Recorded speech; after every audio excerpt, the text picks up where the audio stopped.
In a world where content is power, perception is everything. This video contains altered footage, not to deceive, but to reveal.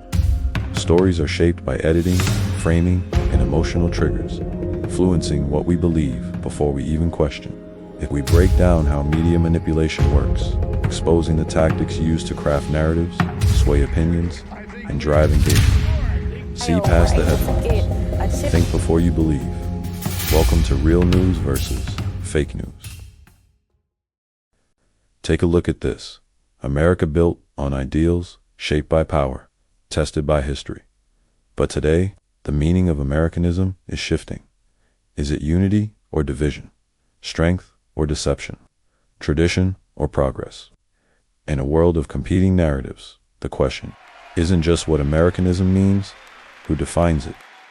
At its core, Americanism is about freedom, opportunity, and national identity. It has shaped policies, industries, and the very fabric of the country. But today, the meaning of Americanism is being redefined by politicians, corporations, and cultural movements. For some, Americanism means economic nationalism, bringing jobs back, securing borders, and prioritizing American-made industries. For others, it's about social progress, embracing diversity, expanding rights, and redefining national values. While politicians debate ideology, businesses are making moves.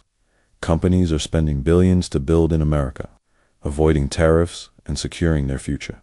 For some, Americanism is about tradition and heritage. For others, it's about progress and change. But one thing is clear: America is at a crossroads. Americanism isn't just a word. It's a force that shapes policy, business, and culture. But in a world of competing narratives, the question remains, who defines it? He says if you're strong, courageous, and patient, greatness will be the result.